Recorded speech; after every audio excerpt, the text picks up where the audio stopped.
नमस्कार, आप देख रहे हैं न्यूज़ प्लस 21। मैं हूं आपके साथ प्रियांशा लाजरस।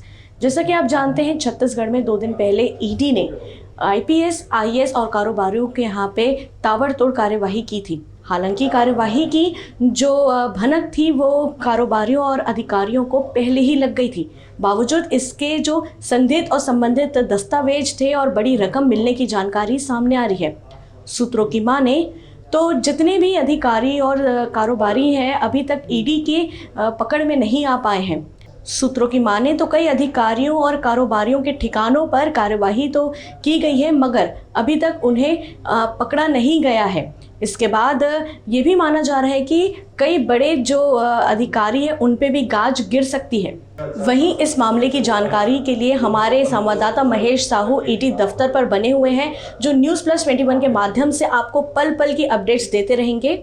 फोन लाइन पर इस वक्त हमारे संवाददाता महेश साहू जुड़ चुके हैं। महेश, वहां पर क्या कुछ हलचल है, आप थोड़ा बताएंगे?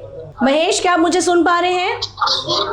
जी, इस वक्त मैं रायपुर के यहाँ ईडी दफ्तर के पास हूँ मैं, और यहाँ पर लगातार ईडी की कार्रवाई चल रही है। इसमें अभी फिलहाल एक आईएएस सीनियर, उनकी पत्नी और एक समीर बिश्राई करके इनको यहाँ लेकर आया गया है और पूछताछ की जा रही है।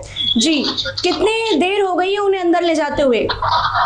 आपको बता दें कि फिलहाल यहाँ समय है, फिलहाल ये 1 से 2 घंटा 3 घंटा भी हो सकता है, क्योंकि यहाँ एक बहुत देर से लेके आया गया यहाँ। जी महेश, क्या आपकी ईडी दफ्तर के किसी भी व्यक्ति से कोई जानकारी आपको मिली या बातचीत हुई है?